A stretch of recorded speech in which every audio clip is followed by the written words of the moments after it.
Welcome all to the politics of cinema. On this show, we believe films are never neutral. There's a political as well as an artistic message captured in every film, in every country, and in every time period, and we are on the lookout for all of it. My name is Aaron Spears.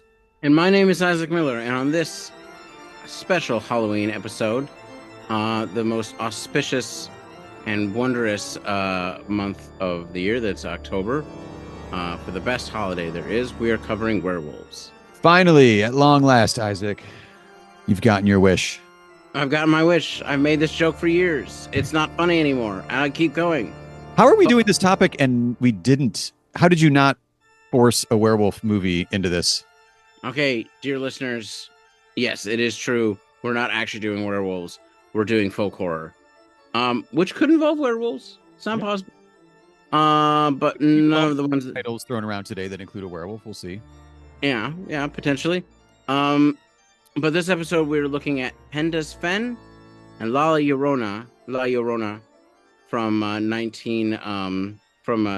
2019. Why didn't I push for werewolves? Honestly, I really love folk horror. Yeah. I mean, it's probably... But it does include werewolves, right? Wouldn't it? Yeah, it could, but not always. Yeah. I mean, folk horror is like noir, right? You can get into a situation where everything is folk horror. I definitely did that. Yeah, and you got to be careful with it. Can't let things spiral out of control.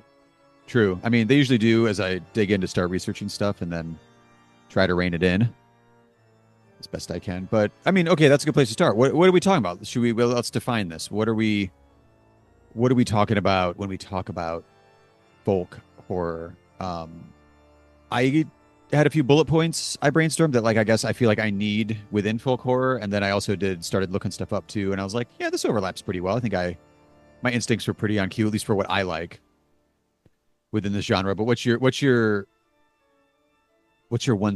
elevator pitch, Isaac, for defining folk horror? I don't know. Okay, well, folk horror is rough. I mean, I think what it does, the foundational films in the genre, The Wicker Man, Witchfinder General, Blood on Satan's Claw, are all British, right? But it's a genre that showed up, in a sense, independently in other places as well, but like the foundational, when we think about it. And those usually have to do with connections to Earth, connections to pagan past, connections to the countryside in a lot of ways, or with legends that, tie to sort of something primordial, right? Yeah. And that those things seeping up and swallowing you whole. Coming back into reality, the physical world, so to speak. Yeah, I mean, the place to really...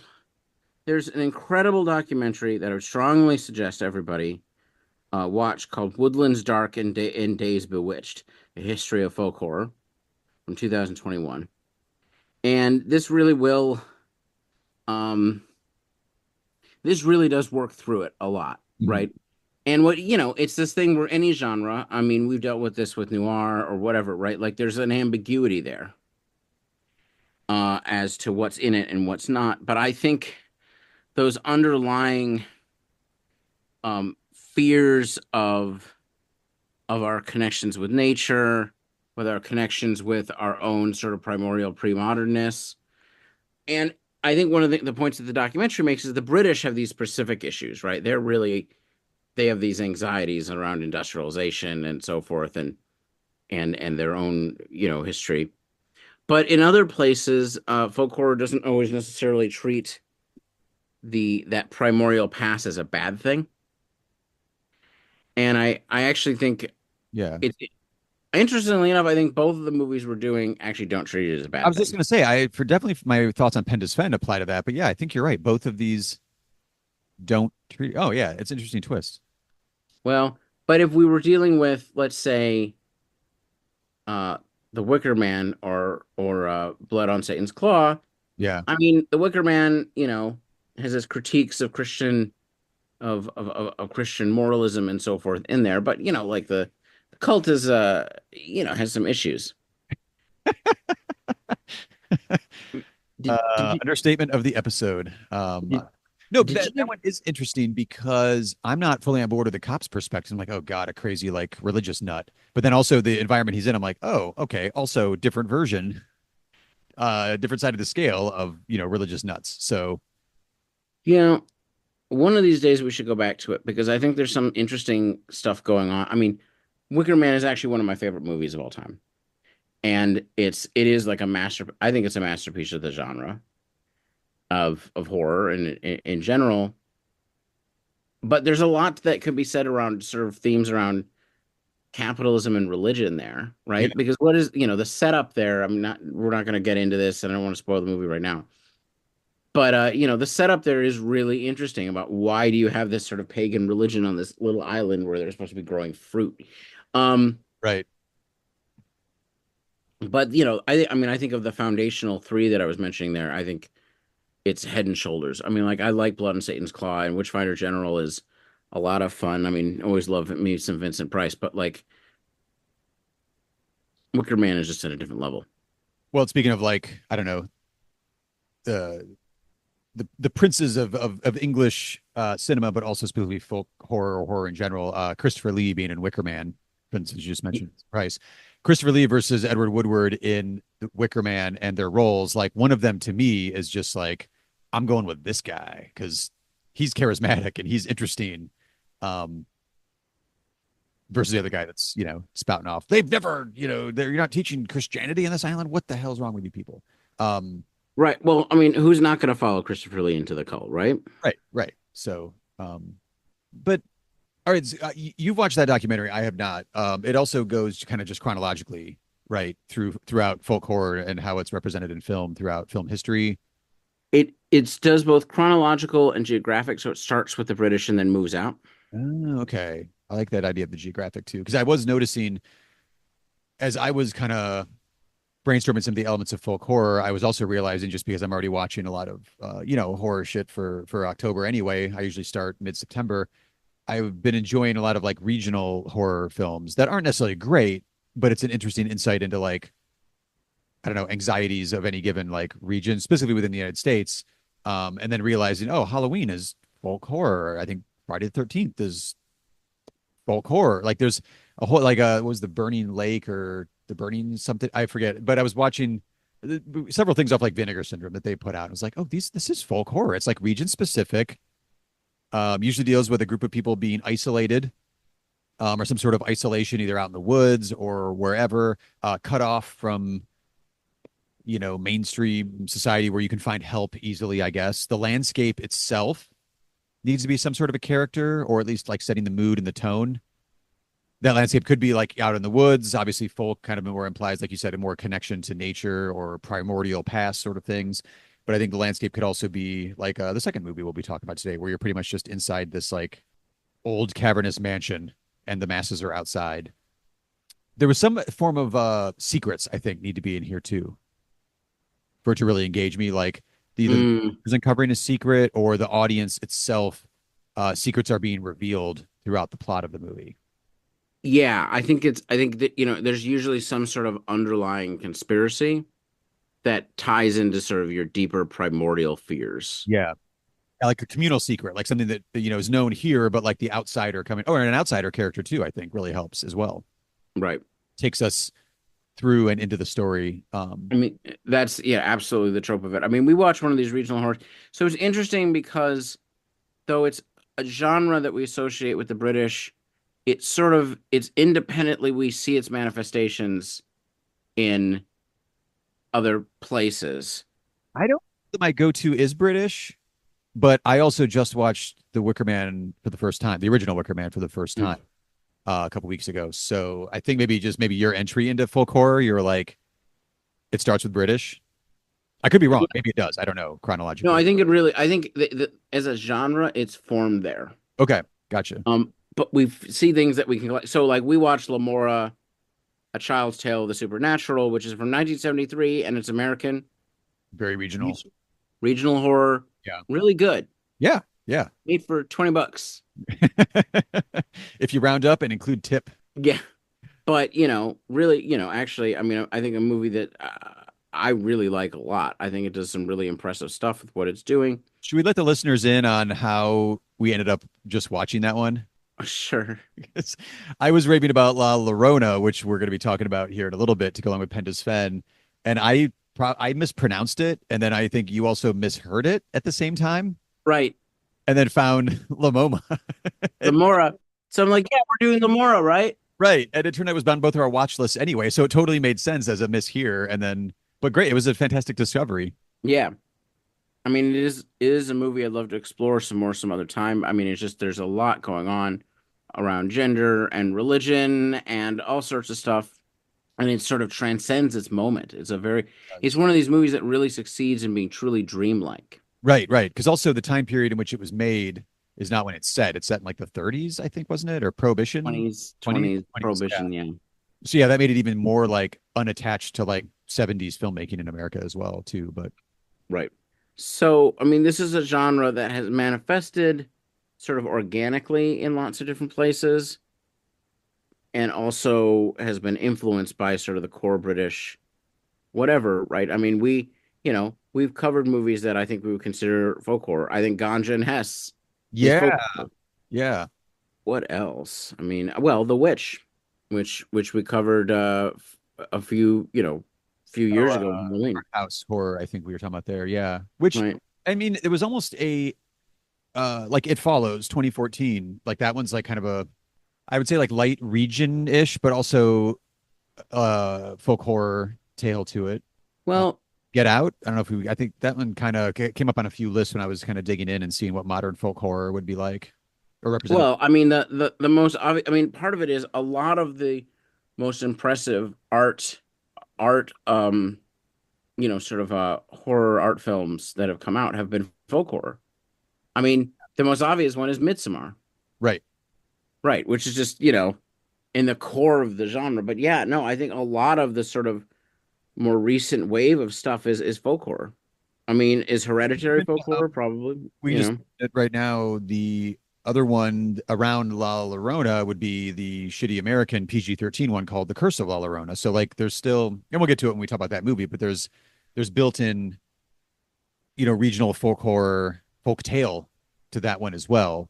So right. that's clearly resonating with the modern horror audience. I think also maybe because it doesn't have to be it's not torture porn the way like Eli Roth makes movies or like Cronenberg body horror. You can do folk horror and maybe still do it in Hollywood context, do it in like a PG-13 way, so you can get Sure. that sweet teen money, which I guess is still a thing at the theaters. I think for the horror movies, it probably is. Probably is, but and they also, I mean, Blumhouse has made a whole I say industry, but like a whole studio out of making fairly low budget. Like, does Paranormal Activity count as a folk horror? I think I've never seen it.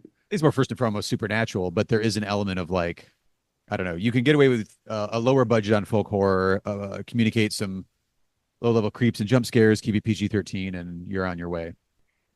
Yeah. I mean, I wanna I wanna be careful that we're not over expanding The genre. the genre, Yeah. right? And maybe it's just because you have a horror movie that's influenced by it doesn't mean. I mean, I think these core elements of attachment to nature at some level, attachment Good call. to to dark past that oftentimes are religious or beliefs that seep up, the sort of conspiracy element to it. I think these are important, parts. At least for me. I think there's still something because I think it's going to come up kind of with a political social look at some of these films too. There's something about how do we word this? I guess it's like a version of the other, the worry, or maybe I should have like articulated this better in notes before just thinking of it on the fly here. Something is otherworldly, maybe, or creeping out the main character. There's something that's like, I don't get it. This doesn't like calculate with my perception of the world. I'm not sure. I'm not sure a quick way to describe that, unless maybe that, what, like an otherworldliness or something not of this plane of reality. Hmm. Like the horror element to it. Like what is that that's adding the jarring nature of this type of horror. I mean, I think it is. these sort of deeper underlying fears about our insecurity with modernity. That's specifically, I think that's especially true with the British version. Yeah. And, it is, I mean, there's sort of the Lovecraftian element to it all, of the sort of the fear of either the unknown or something that actually, like, we do know, but have denied. Which would Um, be a secret maybe that would come out as it's being investigated. All right. Unknown uh, better than the other. I like that idea. Yeah. yeah, I mean, look, the woods are spooky. There's all those noises we're not used to, which again speaks to the modernity thing you're saying. Like, no, this is all like natural sounds of the world, but We're alienated. we're alienated from that. So, okay. Yeah. Yeah. Like you said, we don't get too expansive with our definition, but like, I think that's a good core idea, right? Yeah, I think we got it. I think we're doing all right here. There's also, which I think we're going to get into when we just start talking about the movies themselves with Penda and La Llorona. It's also, again, it's genre filmmaking, so it gives filmmakers, gives artists a way to incorporate really interesting themes. Obviously, within this show, we're talking about like political and social themes of, whether it's colonialism or slavery or like kind of indigenous folklore or something that's like can you can play around within this genre with interesting contemporary themes that you want to explore within this fictional world. The two movies, I think it always shows up. I think part of it is that folk horror is by its nature very political because of the underlying things that it's questioning. I think the two that we chose here, Pendesfen and La Llorona, are about as political as they get. I mean, we're going to talk about Pendesfen. I mean, it's practically a manifesto. Well, let's jump in with that one. Let's talk about Pendesfen. Sounds good. Pendesfen is a 1974 Play for Today, BBC Play for Today TV movie. All the hallmarks of a classic in the making. I mean, in terms of folk horror, like in the 70s, so many of the classic British folk horrors are like basically just TV movies. Which is more having to do the way that it was like funding was going on and whatnot. Like you're getting, production money where you can take it and you're going to make what you're going to make. But Exactly. it also speaks to the insane quality that was coming out of this. Oh, it's incredible. It's incredible. I mean, I mean, I've watched a decent number of these, and it's just, I mean, the level of writing is just crazy. This this movie is first off, so part of it is, what it starts with is basically a teenage boy. He's probably 18. I think he's moving toward named I mean Stephen, who is moving toward sort of the end of what I guess we call high school, and he's at sort of a British private school, elite private school, which is supposed to train you in manly virtues and joining the British ruling class. The British ways. Right. Or the English. I mean, this is very much a movie about English nationalism and English identity within sort of the British framework. So not Welsh, not Scottish, but the core Right. Englishness. And he's also fascinated with Sir Edward Elgar, who is, a real composer, one of the most famous British composers. And if you look up Elgar's biography, it parallels the character Stephen, the character a great deal. Oh, interesting. Okay. So almost like his character, not quite a stand-in, but like kind of fictional biography maybe of this guy. Yeah, I mean, think there's multiple layers going on here. So this is a movie, but he at the beginning of the movie, he's the son of the local parson. I mean, they're in the sort of the English countryside, the bucolic classical English countryside, Yeah. for which English identity is so deeply connected. And basically through a number of visions of sort of a masked figure of the pagan past and images, he begins, and dreams as well, he begins to both explore his identity and sense of connection to the past, and also his sexuality, because it's very clear that he's attracted to men as well. So, I think clear to us. yes, not to him at the beginning. It He's takes very it takes him a confused. minute. Yeah. But what this basically is almost a pagan anarchist manifesto. And we can get into this a little bit more. But this is the basic setup is sort of him sort of coming to these realizations, him sort of growing up Yeah. and giving up on trying to overcompensate. Yeah, because he's very much on his own during this like coming of age moment that we're watching as well. Not like not entirely isolated. I don't mean that, but like where's the scene where you see him hanging out with a friend that's like his age? He's a very isolated kid. He's writing little essays about Edward Elgar and the relationship between, Elgar writing about you know, uh uh the entrance into heaven and so forth. Mhm. I mean, he's much more conservative than his parents at the beginning because he's overcompensating, Right. because he's queer, especially, he's trying to fit into this space that he doesn't fit into, this hyper masculine, horrifying space of school. Right. Which includes By like military training and stuff as well, but he's really like actively really repressing all that stuff as hard as he can, like you said, and extremely overcompensating. Right. He's desperately trying to act like this is something that he's into. And he's directly commenting on not commenting, he's directly having conversations specifically about like again, his dad, which will, you find out within the course of the narrative is an adoptive dad, like you said. So he's got a lot of like he's his go-to conversation for religion and the role of religion and things like that. But then he also has some neighbors that he talks to about like having children and the nature of like offspring and raising kids and some more direct commentary on proper, politics of the time period as well. So you've got like a religion like literally in his house and right next door is the politics and almost all of the conversations in my head were, and I don't mean this in a derogatory way whatsoever, were very much like I'm watching a play, which makes It's sense in the way that it's, yeah. it is. I mean, I mean, they literally call it a play for today. It feels but very much like a play dialogue, without, you're right, where that's set outside, so you walk around. right? But like the visually, you're like it's in all these different locations. You're walking around. There's like the climax on this like crazy awesome like hilltop with a view of the whole uh valley or whatever. But like so it doesn't visually look like a play, but dialogue wise, in the best possible sense, it's very much a play, and it's really wrestling with all these amazing themes. Also, not with the same writer voice the whole time. Like Stephen has a very much his own kind of inquisitive, slowly getting comfortable, really questioning stuff in a deep way and having conversations with other people who don't sound like him. It's brilliantly written, so it's not all written in one voice. Like it's all these Right. different types of voices and deep, thoughtful, contemplative conversations. It's fantastic. So, oh yeah, no, it's just, I mean, it's actually sort of it's a miraculous thing. I mean, so part of it is you have sort of the underlying philosophy of the film is sort of this pagan anarchy in which he's both freeing himself sort of in a sort of gendered sense, right? In a certain sense, he at the end he says he's both man and woman. Right. Um, but at the same time, it's also dealing with, so there's the, you were sort of mentioning his sort of political awakening.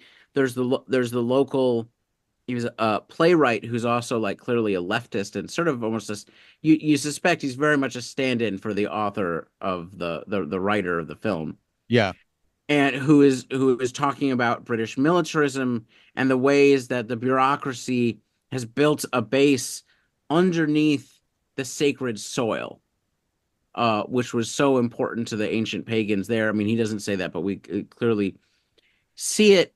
And so there's that, right? So like the sort of the poisoning, the bureaucratic militarism. There's his father, who turns out to be his adopted father, who's the pastor, who turns out to actually not really be, is only sort of a Christian, but is like some sort of like religious anarchist. And they're talking, who uses, I mean, the phrase sacred ungovernability, which is such a powerful. So like the discovery of our sacred ungovernability, and that he is forced into this pastoral position for the machines that kill us on the inside, because you have to. I mean, all these. Which was really refreshing watching it because you don't have just like this, like the stereotypical, like, oh, his dad's a pastor. Okay, this is the strict, dogmatic perspective. Like it's absolutely like nobody's a villain here. Like it's interesting. Like he has great conversations with, his kid. Kind of opens him up that way too. But also you're like, well, this guy's kind of fascinating. I want a whole movie on just what this pastor is doing and what his life has been like. Like the best writing gives you those hints like that of like, there's a whole full character here and we're just getting like a little window into these folks' lives. No, I mean, well, that's just it, right? Like, I mean, these are all fascinating characters. You could really just dig into them Yeah. forever but we're watching. I'm not actually a big fan of coming of age stories, but this is in my top 34 movies, which is, my top Wait, list, right? so it must be number 34, right? No, Oh, why would you just say the top 30? Top 34 was just so specific. You're like, I have a list of 34 movies that are like my favorite movies. oh, okay. I can't do a top 10. I couldn't keep it. It can go up to 35 and no more. Oh, okay. I see what Um, you're saying. All right. Breathable list. Gotcha. Okay. yeah, it's one of my absolute favorite movies. And part of it is we say on this podcast for political films, subtlety is not always necessary. This movie is practically a manifesto for finding our way through the capitalist Christian state machine, right? And discovering ourselves and the ways that the various strands of sexuality, of nationalism, of so forth, of all these things sort of come together in an argument is really kind of incredible. Well, because there's also that balance you want where you're not like, I never felt like I was, if you skip subtlety, like we're saying, and you're just like, no, just do the thing. This one does, but it's not in a way where it feels like it's lecturing you or like you can go too far being unsubtle and just being like, I don't know, like really spoon feed it to you or just like lecturing, like, okay, okay, I get it. Jesus Christ. Like, I don't know, the way you usually react to Godard movies. Yes. Not that way. This is like the artful way, Yeah. No, wrapping it's that stuff in something that you're actually also invested in. And you're like, whoa, okay. both hitting you over the head and artful. Right. It can be done. I feel like we're talking about all these elements. I also think it's a beautifully shot movie. I think the filmmaking itself is actually very good. I mean, this is we've done TV movies before. I mean, we've sort of dealt with the PBS, the wonders of PBS 80s, like, where you've got Gordon Parks doing his like penultimate, well, actually his last film. The Learning Tree. Well, no, that was direct. That was in theaters. That was the first one. That's in the 60s. But we didn't talk about Gordon Parks one. Oh, the Um, Duke one, Killing Floor. well, The Killing Floor, that's Bill Duke. Right. I was gonna mention that. Yeah, so like we've dealt with like the best movie on American labor is a PBS documentary. No, Well, it's not a documentary, but I know what you mean. I mean not documentary. A PBS TV movie. But no, Gordon Parks' last film, which is actually also on my 34 list, is A Moment Without a Proper Name. And it's like a PBS movie in which documentary about his auto documentary about his own life where he uses spoken word, actors reading his words, his poetry, his writing, images from his photography, and Mhm. images of him walking around Kansas where he grew up. So all of it, because Gordon Parks is like this guy who's, done everything, right? Every type of art, and he combines it all. This is a PBS TV movie. Anyway, digression. You make But you make your art sometimes. it's just beautiful. But like, so Penda's Fen for me is like an example of like this space, right, that's created there just because there's the right BBC funding to like create something truly fascinating. And I feel like we're not really describing what happens in the movie. We're sort of just throwing it together as a jumble. It's a very deep movie, and we could mine the details of it forever. I mean, the Edward Elgar bit where you see his journey with this music, Mhm. which plays into some of the other themes of self-discovery and so forth. We'd have to work on, I mean, to actually understand the full context of that. Like, you'd have to do some very serious, you'd have to read a book on Edward Elgar to fully understand what they're doing there. And it's honestly like sort of the platonic ideal. It's the platonic ideal of a movie for this podcast for me. Yeah, that's like it's it's all it's all in there, and you can tell because if you watch it. Also, I guess maybe we should mention like it's not terribly hard to find, and that it's on YouTube. It's Uh, on YouTube in good quality. it's like way back when we did our couple episodes on the amazing film Uptight. It wasn't readily available at the time. Like I don't quite understand why this isn't in a folk horror, section on Criterion right now, or properly restored, or whatnot. But because when you start poking into like critical reception and some of the folks that are champion Penda's Sven, like it's got champions out there. I don't understand why this isn't a more like rediscovered, restored classic. Right. I mean, there is a Blu-ray release and so forth. I mean, it's not, it's not unheard of. There's a couple books on it, I think, which I haven't had a chance to go through. I was thinking of getting one of them. Did you buy the Blu-ray? No. Oh, because I thought that when I looked it up, there's only the what is it, Region B or whatever, Region Two, Oh, really? this one. But I could be wrong. I don't know. I like when you told me it was on YouTube, I was like, well, that's easy enough for me. So I think what we haven't really dealt with here is that though this movie deals with the horror of enclosure and the regimentation of the modern world, there's a couple other themes I want to get into. Okay. We'll jump over. It's not really a horror movie, and it takes all the elements that you will recognize if you watch a bunch of British folk horror movies and turns it into a queer coming of age story. So surprise, Right. right? I don't think it really counts as a horror movie. I wouldn't be the first genre I would list, but I think I would put it on there Okay. because the main character is definitely, well, yeah, I don't know, I guess the horror of an identity crisis as it can only be experienced by an adolescent. As can only be experienced by an adolescent. Yeah. That particular Yeah, type but of. within the genre itself, though, folk horror, you do have sort of like communal secrets is a thing here that's going on. You're learning more about, the secret or not so secret, maybe, pagan past that's specifically tied to this particular land. So the land itself, the landscape being a character, like it does check a lot of the boxes for what we're saying folk horror are the key elements of that genre. Well, that's what's funny about it is that it has all those elements, but it's not actually a horror movie. Like there isn't like there's none of the actual events of a horror movie. Actually, the pagan past is the good thing. It's a thing Yeah. that we need to rediscover and reconnect to liberate ourselves. I mean, one of the things that happens with him, despite the fact that the actor could not look more English, is that it turns out that just spoiler, I mean, it turns out he's adopted. Yeah.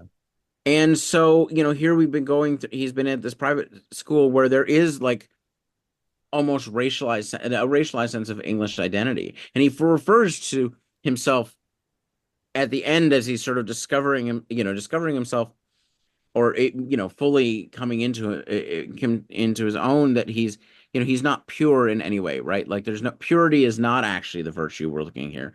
The regimented stultifying nation state process and capitalism which regularizes everything and tries to find sort of condenses everything down does not actually work here. And so it says something. It's an argument on English identity because it's very deeply there is a nationalism underneath it. There's like a positive English nationalism or a positive sense of English identity there, but part of it is that he's both representing that deep deep ancient Englishness and he's in fact not of English blood, quote I unquote. would say there is like kind of like a race argument or discussion by the end too, Yeah. which was kind of fascinating also for a 1974 movie. You're like, wow, we as cultures cannot just fucking escape this conversation, this argument. I mean it's too deep in there. Yeah. I'm sure you can find, right wing nut jobs on the on British forums talking about this sort of topic today. Well, I mean, part of it is the British racial system doesn't work the same way, and obviously it was different then. And so the discussion of sort of let's just say that they, like during Brexit, they're racist to Polish people. You Right. know, this is not something that we're really doing in the United States today. We might have done that 100 years ago. It's a very different type of racism that let's say anti-black racism that we're used to, that is more prominent today, or you know the profound anti-Palestinian racism that we see that is deep and welled and exploded in the current context of the war in Gaza. It's a different sort of thing, but like but Englishness in that sort of 19th century and early 20th century sense in which there's European races Right. uh in this film, like that's still present, right? Yeah. so the sort of toxicity, it attacks the most toxic elements of English identity and argues that actually English identity is tied to both the nature and the fen and the sort of the bucolic images of sort of English romanticism, a romantic, whatever, and also is tied to a pagan past which is unpure in all forms and ungovernable. I don't know. I love it. I love it. All right. And like you said, by the time you get to the ending and he kind of embraces all of that, our main character, and then walks off to like the land that, is his, the fen there. Mm-hmm. It's not like oh man, the pagans got him. It's just like, oh, sweet. He found himself. You can't understand. That's what I mean. It's not a horror movie. That's why it's such an interesting, like, yeah, like upbeat ending. You're like, ah, okay, coming of age. Age has come. Let's I go, mean, world. I'm ready for you.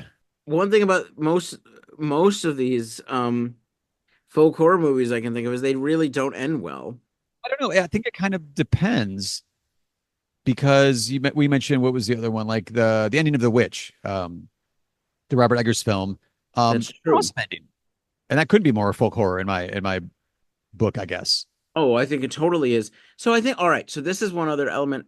Folk horror oftentimes has an ambiguous relationship with that pagan or whatever that natural nature, Yeah. whatever the thing that the evil that we're dealing with, because it's dealing with sort of conflicting with sort of modernity and religion and so forth, like Penda's Fen, there's an ambiguity to the horror, right? And sometimes, or a lot of the times, like who are you actually going to root for here? In Penda's Fen, it just straight up goes all the way to this is good, and there's no horror to it. Right.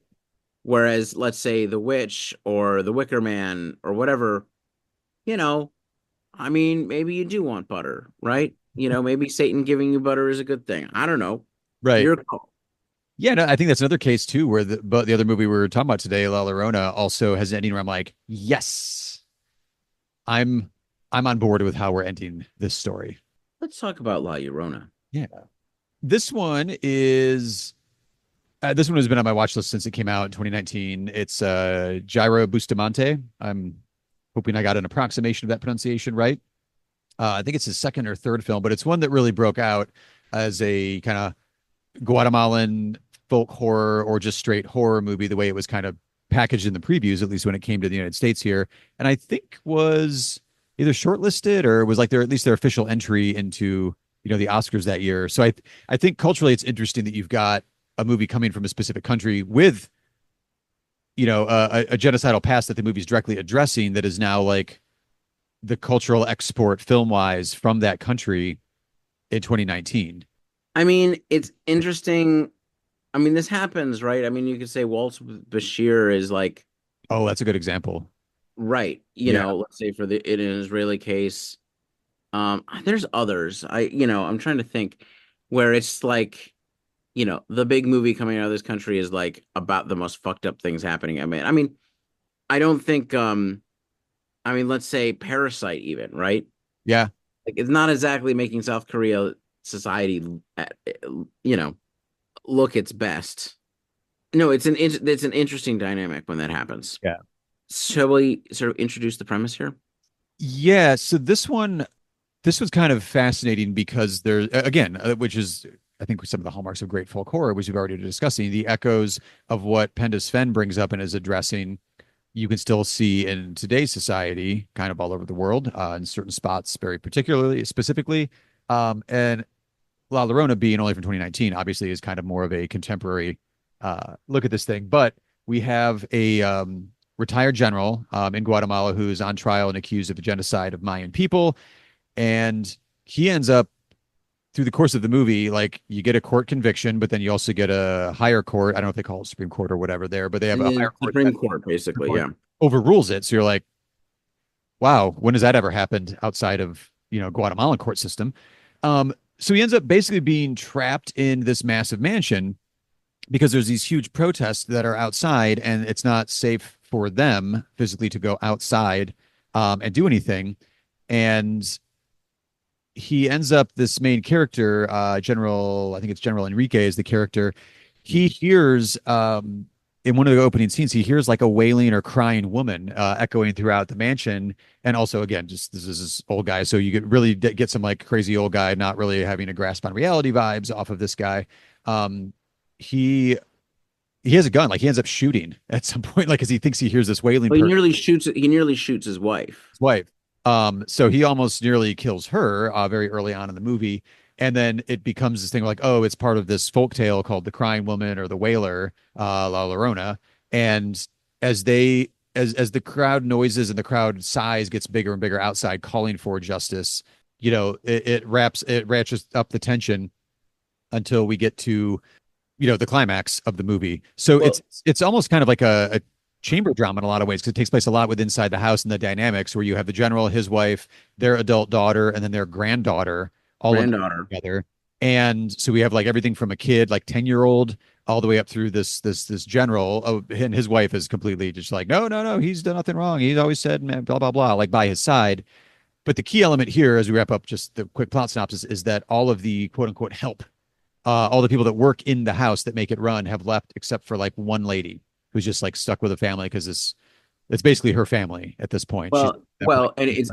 and it's revealed. I mean, if you're listening to this, understand we're going to be talking about plot points. It's revealed she may be his daughter. Right. So the one person who's staying, but the new help that comes in, the only person she can get from her village One new person that comes in. Yeah. is, very clearly La Llorona, right? And we should explain what La Llorona is because this is an actual Mexican folk figure. Yeah.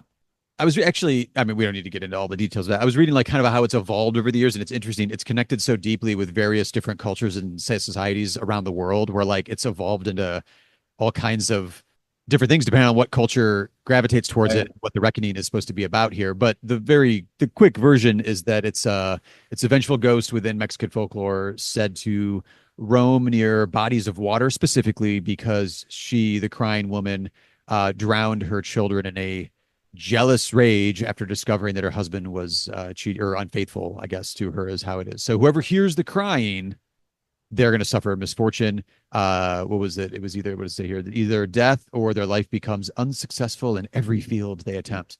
We're going to focus on the death part in this particular case because it's folk horror and that's more horrific than, being unsuccessful in every field. So you're cursed. Like once you hear it, you're cursed, which is key within this movie because the final scene we see that like, oh, the vengeful spirit is not done. It is passed on to someone else. So, Real quick, I thought of this movie so I watched it this when we had our miscommunication. Was it La Llorona or was it La Moma? Which movie should we be watching to pair with Penda's Fen? I thought it was a great pairing with Penda's Fen because it's another one very much of the land in which it's set. In this case, right, it's Guatemala. The way Penda's Fen is very much of the physical land where it is set. But right. also, I've been not secretly, I've been like on the download, kind of like looking for a movie to make good on one that we did in Mayday a year, 2 years ago, The Man in the Orange Jacket, Yes. which the premise sounded awesome and it very much kind of arguably is a folk horror movie, but wasn't very good for what we were looking for politics wise. It's like a No. labor revenge movie. And I think this one very much is what I was hoping to get, The Man in the Orange Jacket. So have we made amends now? I think so. Okay. I think so. And I think I see sort of what you're saying. I mean, this is a movie that is very placed in Guatemalan politics. Well, I will not pretend that either of us have a deep understanding. I mean, it's about the aftermath of the Guatemalan Civil War, which lasts from 1960 to 1996, and specifically what's called the Mayan genocide or the silent Holocaust, which happens basically from what 1980 or 1981 to 1983, in which something like, I could get this wrong, a third of the indigenous Mayan population is Yeah. wiped out in the name of anti-communism and in the name of sort of the way that sort of anti-communism is wrapped into anti-indigenous racism in the Guatemalan context. The original coup that sort of leads into this stuff in 1954 is of course CIA backed, and the US does have a role in all of this. Wait, in in the Latin American world, the CIA. Yeah, I know it's a shocker, right? So part of it is this is, I mean, uh, it's very hard for me to not watch any of these movies, but especially this one outside. I can't watch it outside of the lens of ongoing Holocaust, like genocide Yeah, absolutely. in Gaza right now. And I mean, this is in some ways there's a similar context of sort of settler colonial racism. Obviously, Latin America is very different than that, but nonetheless, watching this. But so we see the general is so much of this is about the family dynamics to them as sort of members of his family are forced open into realizing into admitting what he's done. Hmm. We have this incredible court scene of primarily dark, but with the images of indigenous women in sort of these beautiful veils, talking about the sexual violence Yeah. and murder of their children. His conviction, he's let off basically because of what we could call the deep state, really. Yeah. Uh, it's like the court and the military, the security apparatus is still there to make sure, there's a conflict within the state, within the Guatemalan state, you could say. Right.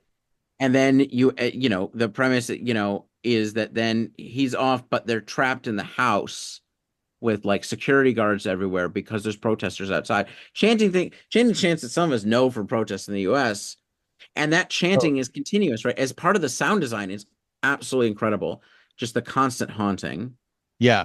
I think when I was talking to you about it, I was saying like I watched it with headphones on, and Mm, yeah, like the sound mix is just ingenious because like it's lower at first, but everywhere because you're in the house with this family, and you're not mhm, really in the streets with anybody, but you hear it build as more and more is revealed to us, so we know what really went on because we also have these flashback sequences showing what this guy actually did mhm. during the genocide, and how like he wasn't just some passive dude who was like, oh, I didn't realize they were doing that out. I was just giving some orders and they went crazy. Like, no, he was there. He was participating. He's responsible, clearly. And it builds, like you said, in the chants, you get the subtitles coming on screen, but it builds and builds. And it's such a great thriller in that way because it ratchets up the tension by the time you're at the end of the movie. Like you just, it's inescapable. Like the chants, like the auditory ghosts are coming into the house. Yes. And then you have sort of, our La Llorona, who is spoilers here. Not a shocking spoiler, but spoiler for the next few seconds, let's say 10 seconds. La Llorona, who, of course, is revealed to be a victim of the genocide that he carried out, Mhm. right? The spirit of one of the mothers. So And at that point too, let's mention the twist on it. So like the folklore itself is that the weeping woman drowned her kids.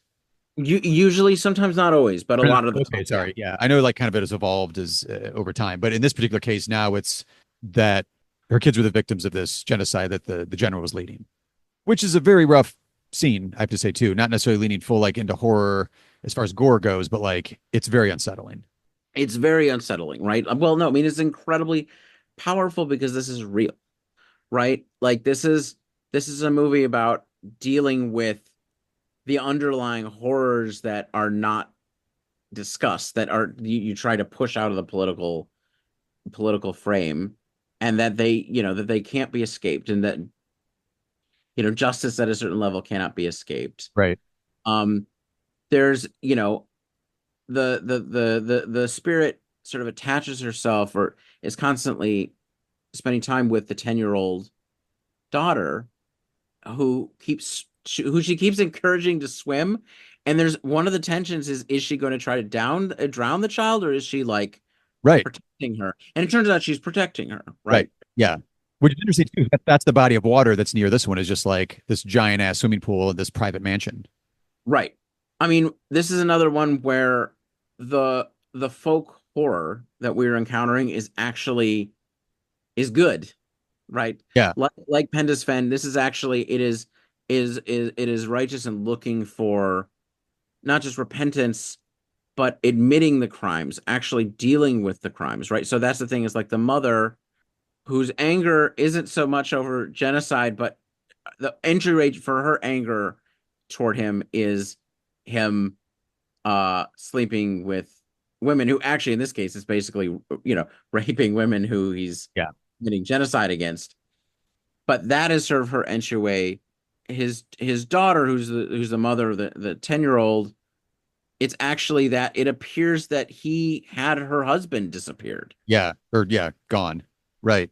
Like he's not there, and there's more things that happen in the movie with this. I mean, you see him in the crowd at one point. I mean, it's you know, It's showing how the violence that he has perpetrated has actually touched everybody in his family as well, and they're reckoning with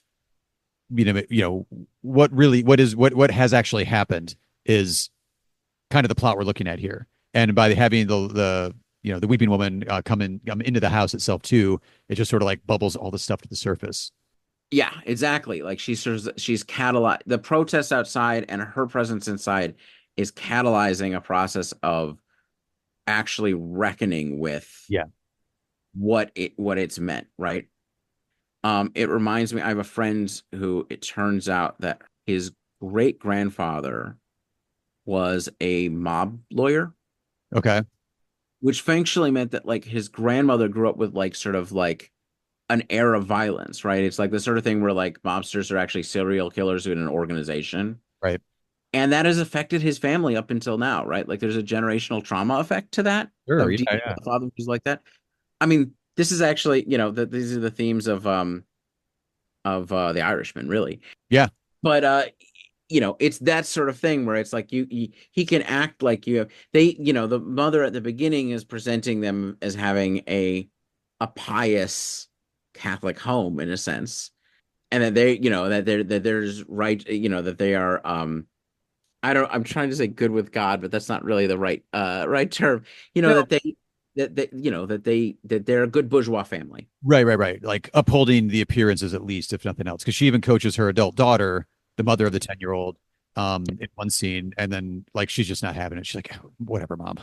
But I'm kind of wondering now that we're talking about it, if maybe the wife of the general, so the grandma, I guess, from the 10-year-old's perspective, might be kind of the audience character going through here because we see interspersed flashbacks to what the general did throughout the genocide and his role in it, as well as some of like the courtroom scene. The courtroom scenes at the beginning, but there's some flashbacks.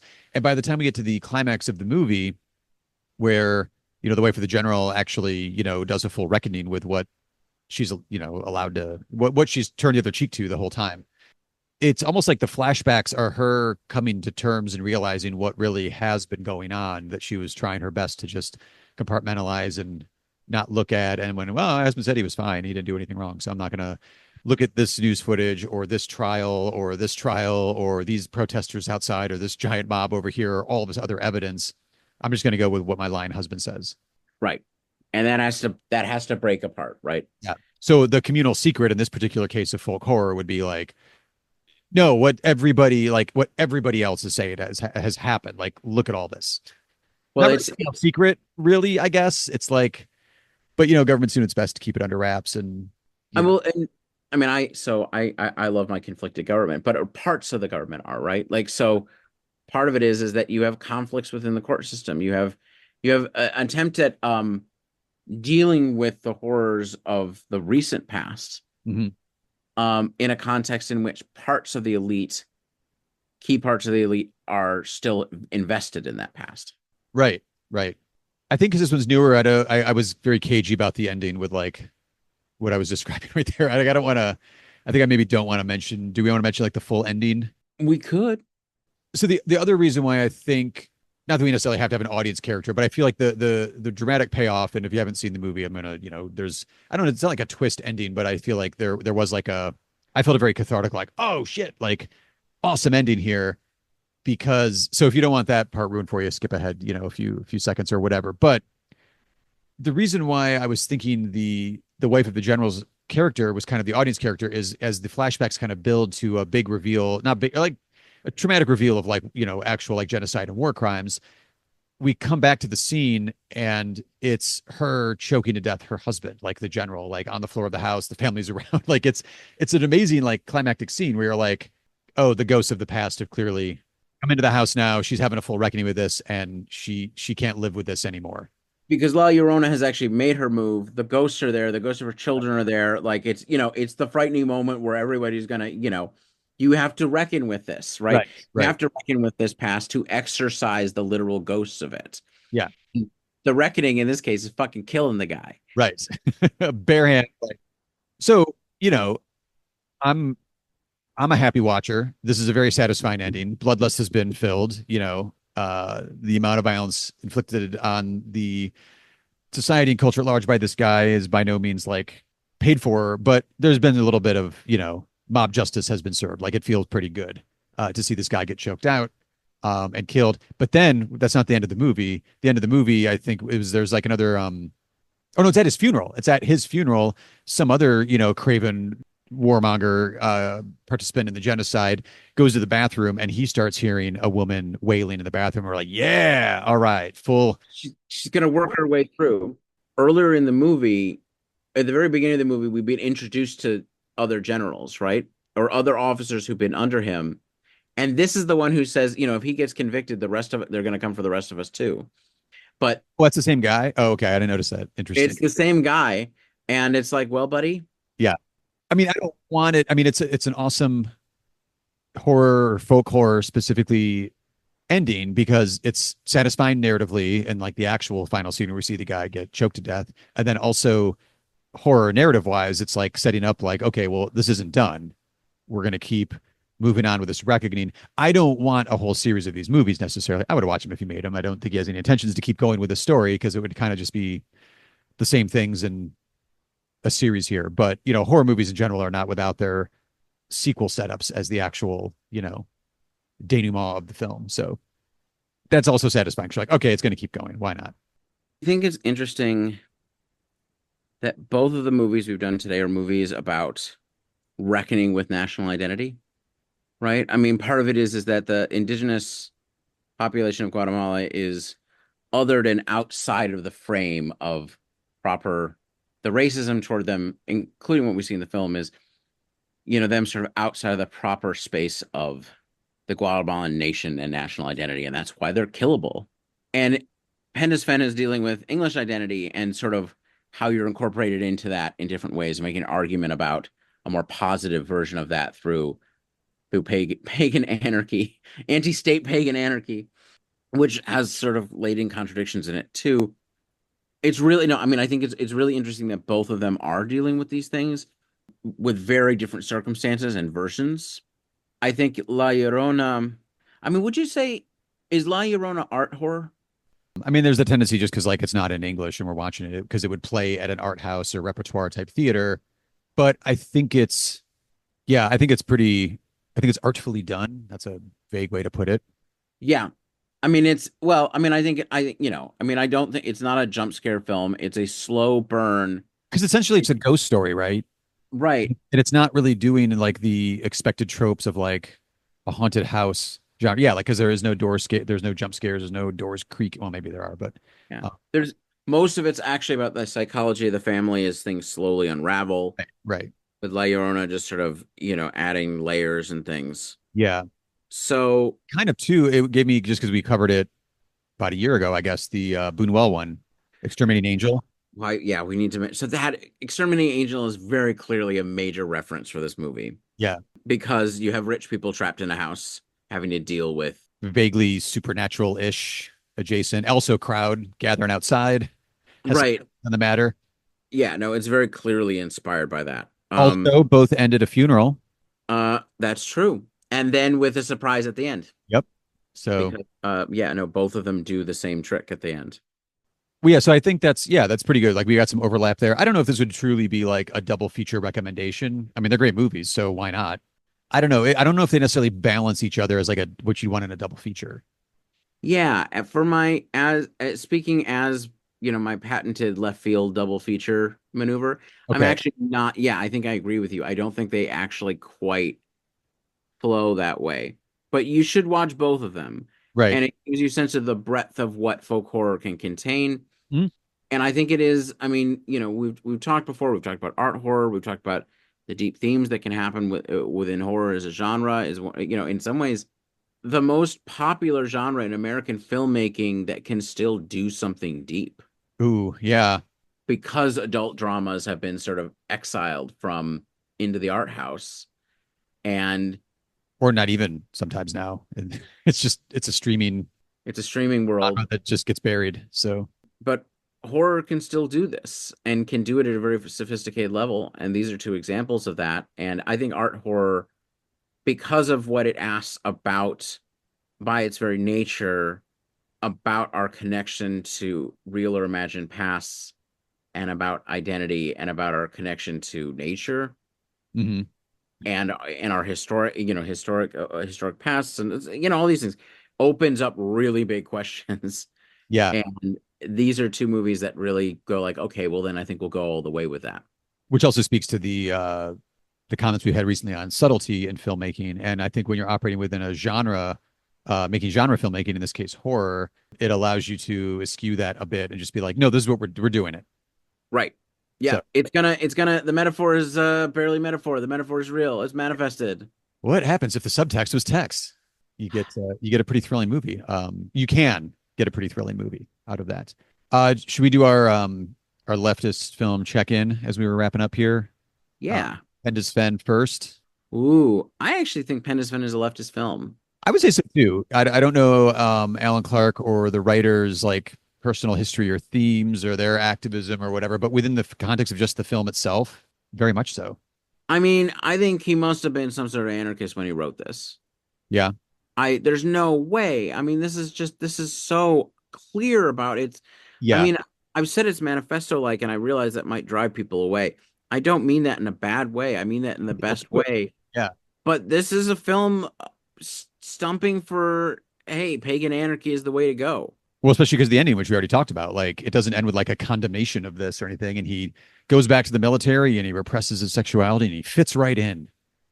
That doesn't happen. So No, it says I'm going to be a non-binary. pagan god who oversees Penda's. Okay. Yeah, right, exactly. And I feel like I want to say yes on La Llorona as well. Hmm. Certainly, it takes a leftist perspective on Guatemalan politics. Yeah, and I think because the I can director, tell, as far as I know Guatemalan politics, which I do not, but but what was the you said the civil war going on was like into what 96? yeah, So that was when Jairo Bustamante was like that's him growing up like yeah. that around him. So I think maybe it's one of those that we've talked about before. I can't yeah because he was born in 77, so he's come of Hmm. age at the tail end of that, and now he's writing this film because he's also a writer director on this film on La Llorona. Since he's writer director on that one, it may be one of those cases where like it's just so baked in. Hmm. Like the way we were talking about before, the culture, the how society and politics are presented in like European films in the 60s and 70s versus American films, and how like there's a true, leftist politics in Europe, and that's manifested differently as just like matter of factly in some of those films. Yeah, I think yeah, I think this is a movie where it's because it's in the air. But I think yes, there's a real. I think this is all very intentional. Yeah, This is taking a position within the history of Guatemala and about how the genocide has been handled, right. the history of the genocide, justice for the genocide. And you You can't trust know, the court system. It may do one conviction, but the higher powers are just going to overturn it. Like you said, deep state allegories, that sort of stuff. Like they're going to get away with it. Is and the the way idea here? protest is presented. Yeah, that's true too. Yes, that's a good point. I mean that gives you that sort of yeah, but you're one of the protesters. Right, right. Yeah, the language there, like you said, the language of kind of pagan anarchism within Pen to Sven, like the writers and creators here have a deep knowledge of what this is. It's not a passing, like saw a tweet or a Wikipedia entry and like wrote about those themes. Like there's a deeper knowledge here. Right. So So, all right, we're gonna go for a leftist film double feature here, aren't we? indeed, That might be the first time this has happened. might be. Which again, isn't the only hallmark of a great movie, but it helps here on this show. Shoot us up on this show, yeah. Yeah. So they're canon. Those films are in. Isaac, what have we got in store for us next time? Well, next month is November, and around here it's known as New November. And we've tried to in the last year we tried to shuffle off the shackles of tradition. We felt like we were getting a little too heavily programmed, We had like a theme for every month that we were enjoying, but at the same time, which is too much, right? Like there's a wider variety of stuff we want to look at. we want to be free to look at things, but New November is too important to who we are as people and his film nerds. Absolutely. So what are we going to cover? Oh, that's usually when I throw it to you. Is it my turn this time? Yeah. Oh, all right. We are going to cover a film noir called Force of Evil from 1948. This is written and directed in this particular case by Abraham Polanski, who we are going to go into much more detail, but a gentleman from the communist scare era of Hollywood that we want to highlight a little bit. The guy's got an awesome past and shares a lot of our feelings towards other filmmakers of the era who we will not mention, but we're naming names when he was more or less saying, go fuck yourself. But yeah, so yeah, we will covering Noirbember through Polanski's Force of Evil, 1948. Now, before we officially fully sign off, be sure to rate, review the show in whatever podcast app you are currently listening to us in. And if you truly enjoy the show, tell a friend or two about it. And if you love the show and feel so inclined and have the means, we have a Patreon page set up. You can see the links in the show notes for all of that wonderful information. Until next time, I am Aaron. And I'm Isaac. And as of the recording of this episode, Israel is devastating neighborhoods of Beirut, killing hundreds of people, preparing, it seems, to turn the entire country into Lebanon, into what the genocidal violence that it carried out in Gaza already. And this once again speaks to the need for us to not give up hope and to not stop, because none of this is possible without American support. None of this is possible without American intelligence support, weapons, and money. The money is somewhat less important, actually, but the weapons you cannot fight like this without American support. So stay safe, because the repression is just ramping up more against what we're doing, but they're repressing us because we're dangerous. We're dangerous to their imperial project. We're dangerous to the genocide that they look away from while supporting, and we can change this.